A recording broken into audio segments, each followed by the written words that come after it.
ನಮಸ್ಕಾರ. Welcome back to Rajyadeepa Shetty channel. ಇವತ್ತು ನಾನು ಮಂಗಳೂರು ಸೌತೆಕಾಯಿ ಸಾಂಬಾರು ಮಾಡೋದು ಹೇಗಂತ ತಿಳಿಸ್ಕೊಡ್ತಾ ಇದ್ದೀನಿ.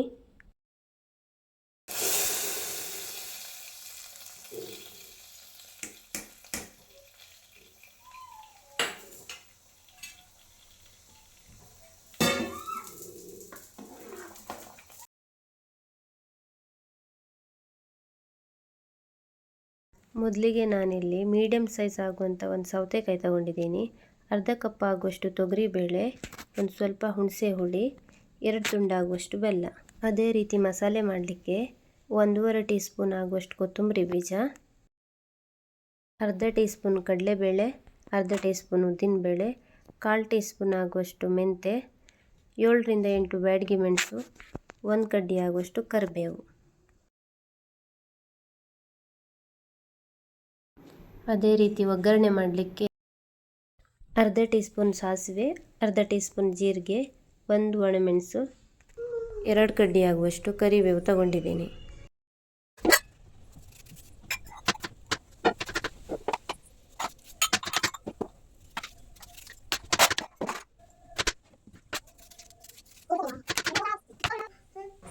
ಇವಾಗ ಮೊದಲೇ ನೆನೆಸಿಟ್ಟಿರೋ ತೊಗರಿಬೇಳೆನ ತೊಳೆದು ಕುಕ್ಕರಿಗೆ ಹಾಕ್ಕೊಳ್ತಿದ್ದೀನಿ.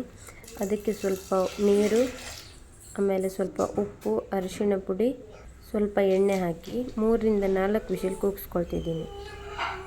ನಾನಿಲ್ಲಿ ಸಾಂಬಾರು ಮಾಡಲಿಕ್ಕೆ ಅರ್ಧ ತೆಂಗಿನಕಾಯಿ ತುರಿನ ತಗೊಂಡಿದ್ದೀನಿ.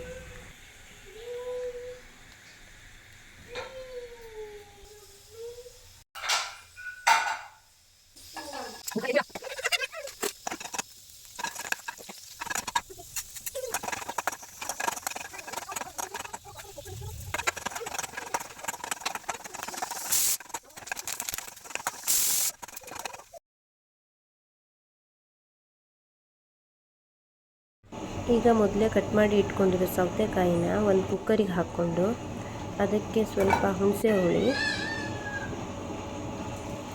ಬೆಲ್ಲ, ಹಾಗೆ ಸ್ವಲ್ಪ ಅರಿಶಿಣ ಪುಡಿ ಹಾಕಿ ರುಚಿಗೆ ಬೇಕಾಗುವಷ್ಟು ಉಪ್ಪನ್ನು ಸೇರಿಸ್ತಾ ಇದ್ದೀನಿ. ಸೌತೆಕಾಯಿ ಬೇಯಲಿಕ್ಕೆ ಸ್ವಲ್ಪ ನೀರು ಹಾಕ್ಕೊಂಡು 3 ವಿಷಲ್ ಕೂಗಿಸ್ಕೊಂಡ್ರೆ ಸಾಕು.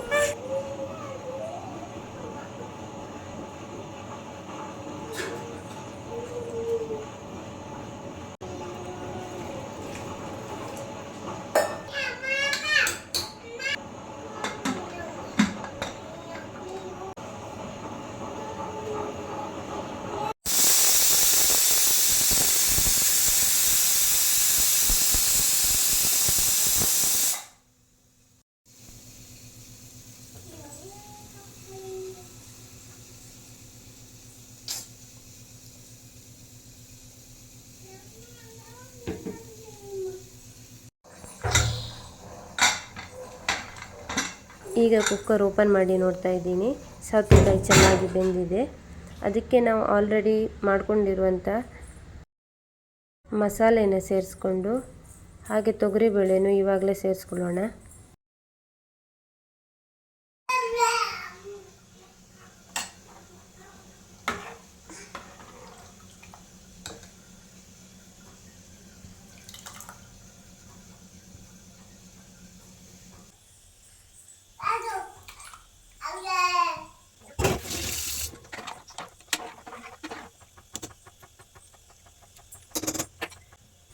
ಈಗ ಸಾಂಬಾರಿಗೆ ರುಚಿಗೆ ಬೇಕಾದಷ್ಟು ಉಪ್ಪನ್ನು ಹಾಕಿ ಒಂದು 5 ರಿಂದ 6 ನಿಮಿಷ ಹೈ ಫ್ಲೇಮಲ್ಲಿ ಕುದಿಲಿಕ್ಕೆ ಇಡ್ತಾ ಇದ್ದೀನಿ.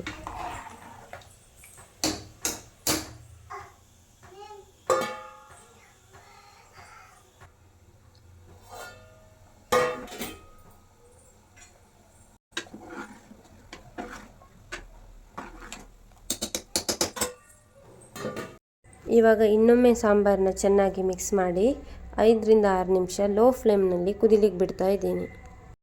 ಈಗ ಸಾಂಬಾರು ರೆಡಿಯಾಗಿದೆ. ಇದಕ್ಕೀಗ ಒಂದು ಒಗ್ಗರಣೆ ಹಾಕ್ತಾ ಇದ್ದೀನಿ.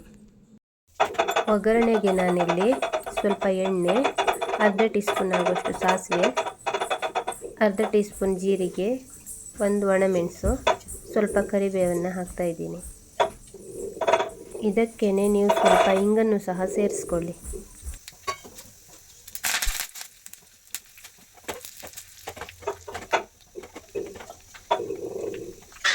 ಈಗ ನೋಡಿ ಮದುವೆ ಮನೆ ಶೈಲಿಯ ಮಂಗಳೂರು ಸೌತೆಕಾಯಿ ಸಾಂಬಾರು ರೆಡಿಯಾಗಿದೆ.